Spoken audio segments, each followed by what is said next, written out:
one of the reasons I got into politics is I hate politicians. Like I hate politics, but that's the reason I got into it, is that I want to see a consistent voice. I want to see someone put their money where their mouth is, not just, to their favor always, to their political party. We're so divided. We've made everything partisan. We've made impeachment partisan. We've now weaponized impeachment. And so, this isn't the American way, in my opinion. Hello and welcome to the GZERO World Podcast.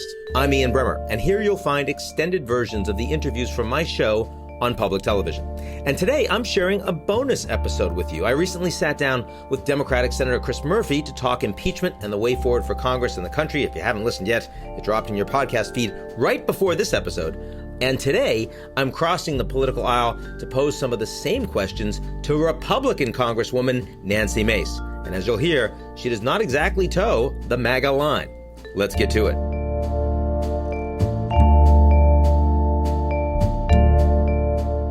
The GZERO World Podcast is brought to you by our founding sponsor, First Republic.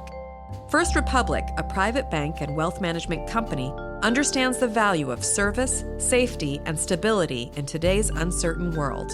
Visit firstrepublic.com to learn more.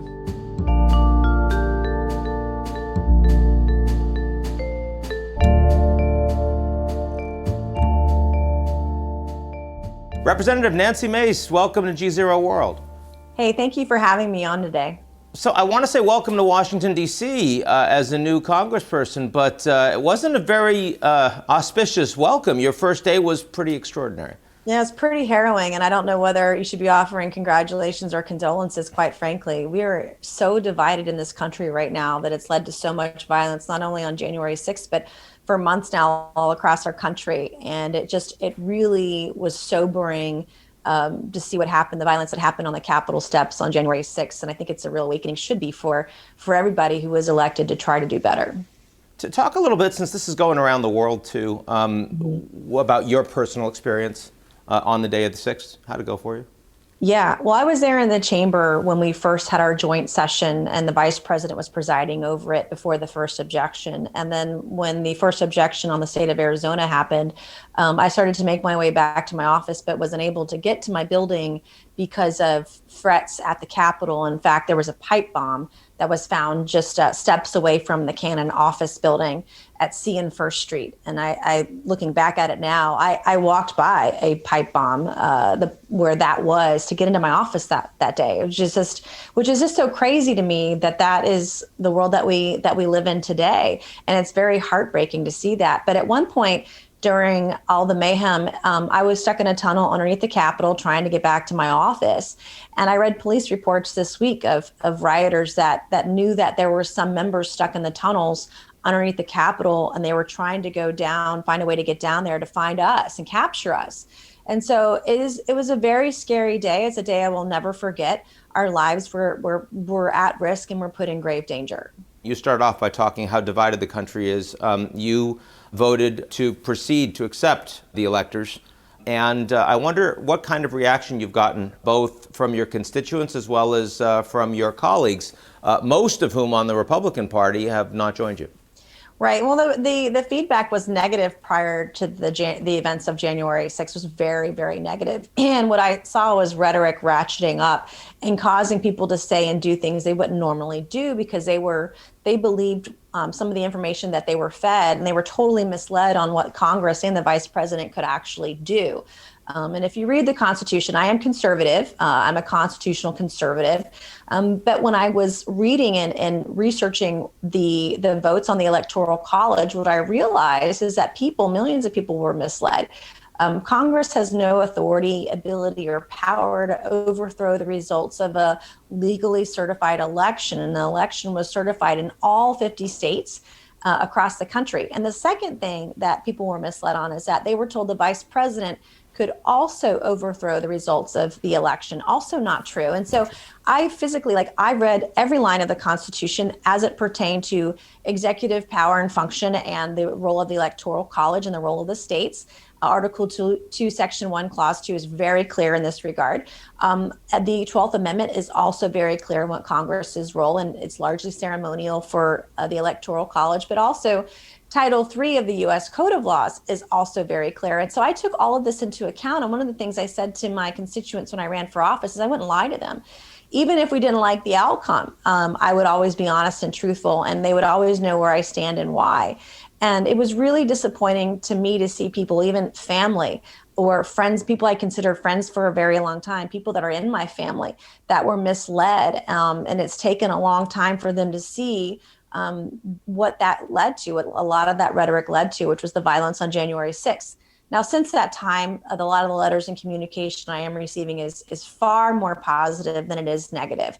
I think people are starting to realize what actually happened and didn't happen and what the truth was. And I'm hopeful. I'm hopeful for the future. Are your constituents starting to accept that it was indeed a free and fair election? I mean, do you see, because again, on the day of the 6th, I mean, the polls we had, vast majority of Republicans said, no, this was stolen. No, I think that Republicans are still by and large distrustful of the results of the election.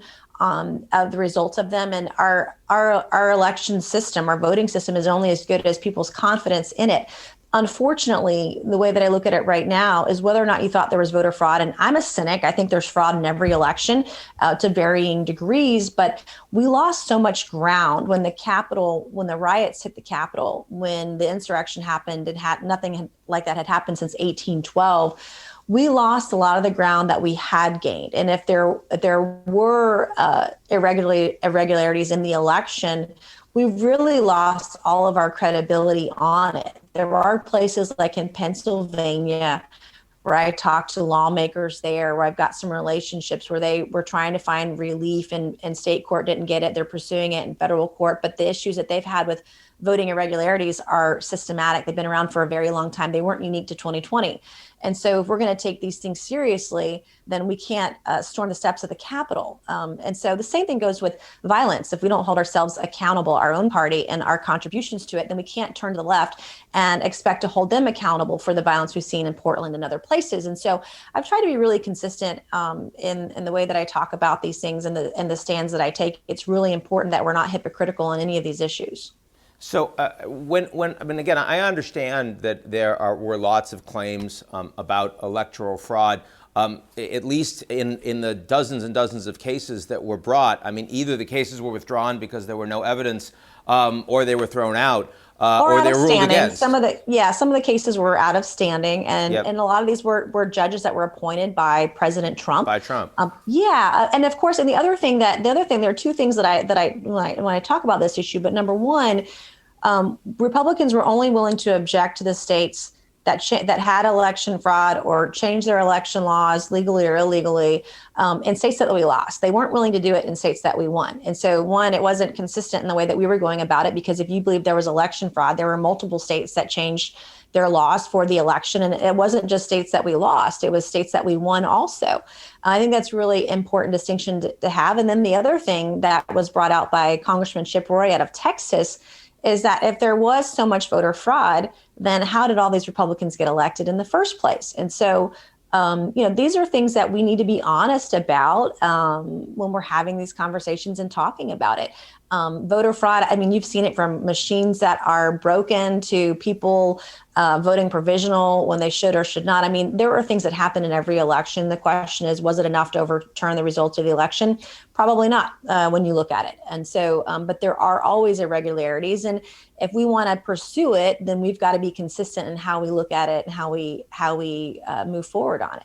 I mean, the very fact that, look, it's refreshing to hear, but the idea that, party members in the United States on either side would say, no, we need to look into irregularities in places that we actually won, seems so farcically far from where we are as a country right now. Yeah, no, it is. But I think one of the reasons I got into politics is I hate politicians. Like, I hate politics, but that's the reason I got into it, is that I want to see a consistent voice. I want to see someone put their money where their mouth is, and not just, to their favor always, to their political party. We need to look at it. We need to be equal opportunity when we look at discrepancies across the board. And that's not what's happened here. We're so divided. We've made everything partisan. We've made impeachment partisan. we've now weaponized impeachment. And so, I mean, this isn't the American way, in my opinion. And I think that we've got to go back to our roots, go back to the Constitution and what the founders intended, and also be consistent when we're looking at these issues across the board, Republican or Democrat. So as someone who hates politicians, are you starting to embrace self-loathing yet, or are you going to give yourself some time? No, I mean, it's awful. I mean, I picked the worst time to enter Congress. I mean, I really, really did. It's just, it's crazy that this is where we are today. But as a single working mom, I have 2 kids that I'm raising. There's a country that I want to raise my children in. And the violence that we've seen, the partisanship, the division, this is not it. And I'm going to work very hard to change the way we play the game. So let me get into both some of the direct politics and as well as some of the policies coming up. You've said that you feel that Trump former President Trump now, should have accountability, responsibility for his actions. What does that mean? What's the process by which there should actually be accountability? Well, the impeachment process was rushed and didn't allow for any due process. And if we had done that, that would have been an avenue. But unfortunately, the lack of due process, which doesn't follow the Constitution, there was no investigation open. It clearly bypassed either a special committee or the Judiciary Committee process. We debated impeachment for about 2 hours on the floor. Republicans had 1 hour, Democrats had 1 hour, and then it was rushed and passed out of the House of Representatives. Which is why you voted against. Right. No, yeah. Right. I mean, I voted to certify the Electoral College for the same reason that I voted against impeachment, for constitutional reasons. And I felt that was the most consistent position. And so now with impeachment, whenever the impeachment is started over in the U.S. Senate, I believe it will be the second week of February 8th or so, the Senate literally can't do any other business. And so when we're talking about COVID relief or stimulus or helping small businesses get back on their feet, people getting back to work, kids getting back in school, we're literally going to be unable to do anything else other than, at least on the Senate side, impeachment. So anything that we pass out of the House and goes to the Senate won't be able to be taken up until the impeachment trial is over. And so even if you support President Biden, I don't think something that you would want to have happen either.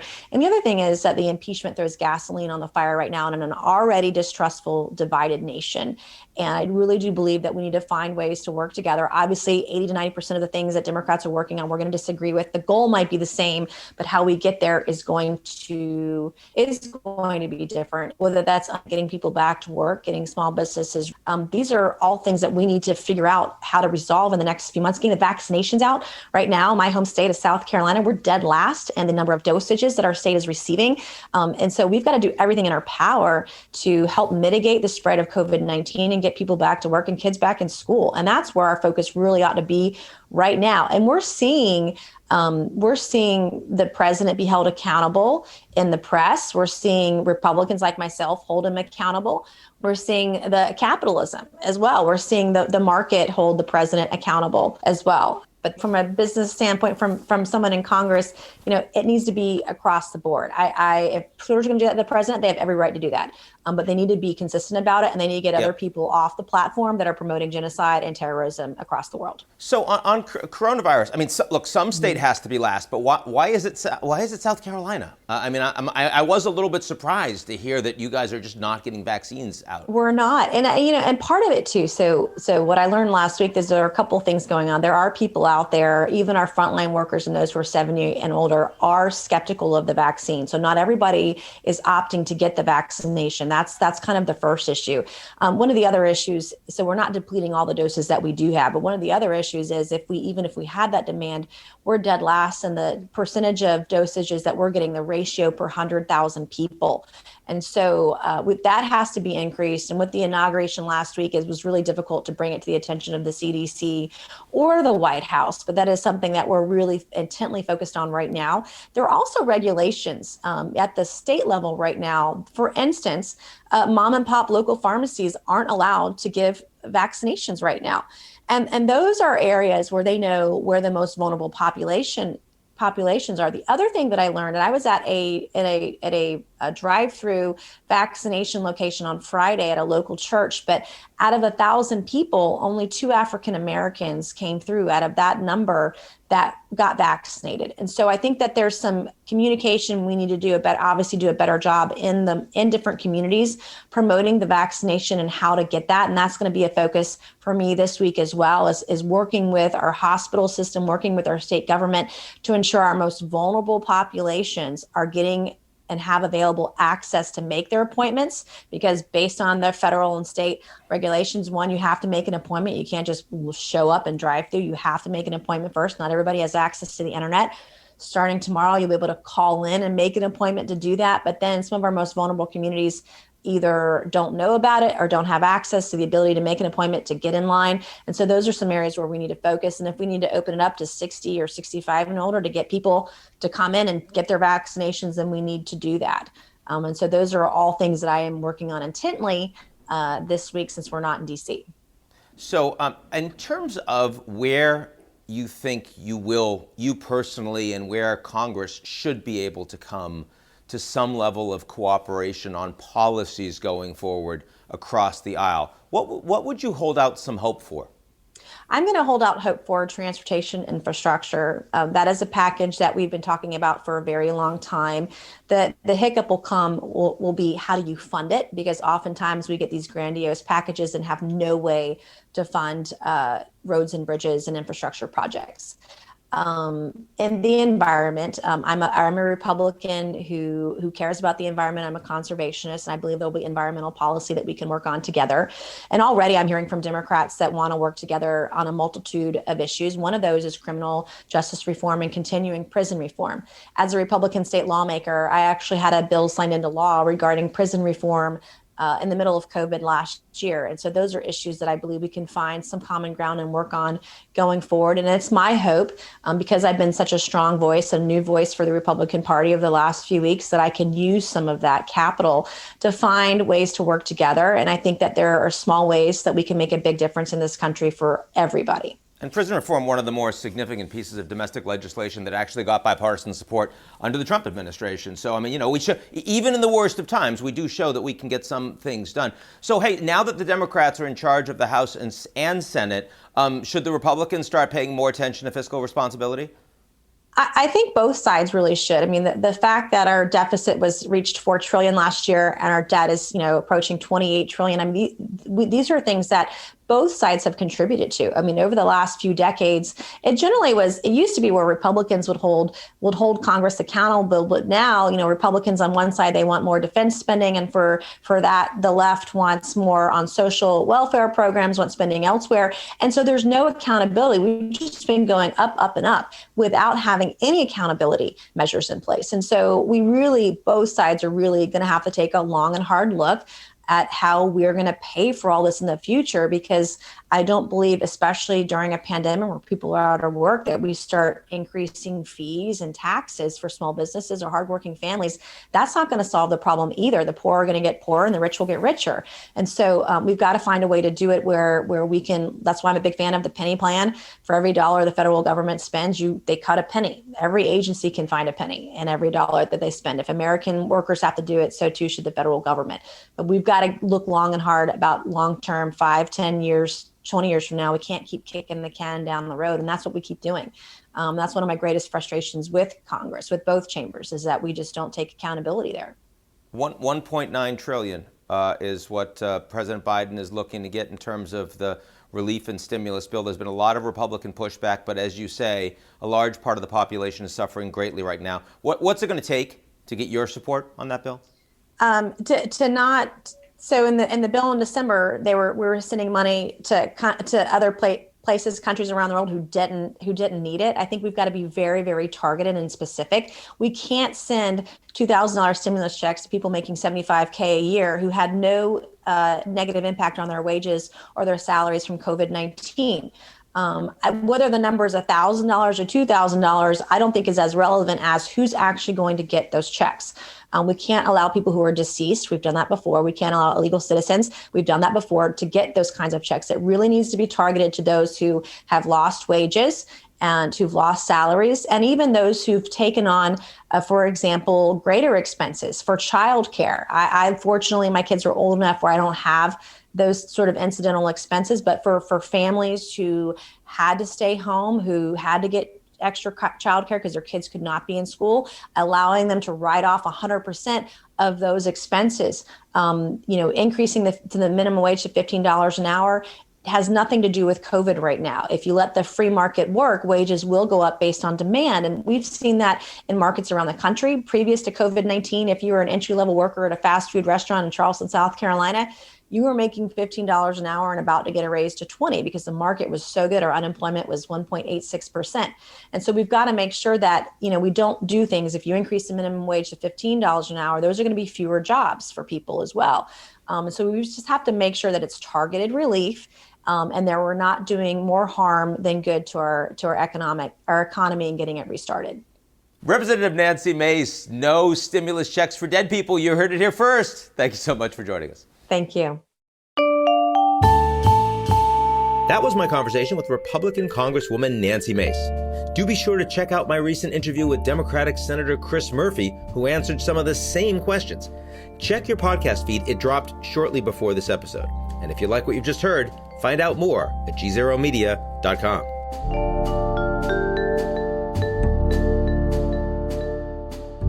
The GZERO World podcast is brought to you by our founding sponsor, First Republic. First Republic, a private bank and wealth management company, understands the value of service, safety, and stability in today's uncertain world. Visit firstrepublic.com to learn more.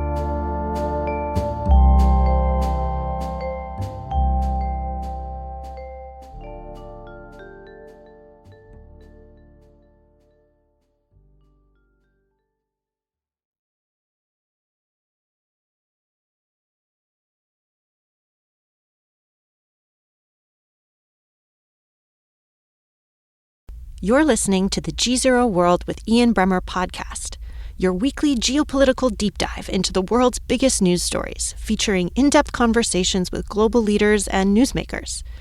To get more of GZERO's insights on global politics every morning, sign up for our free newsletter, GZERO Daily, at GZEROmedia.com.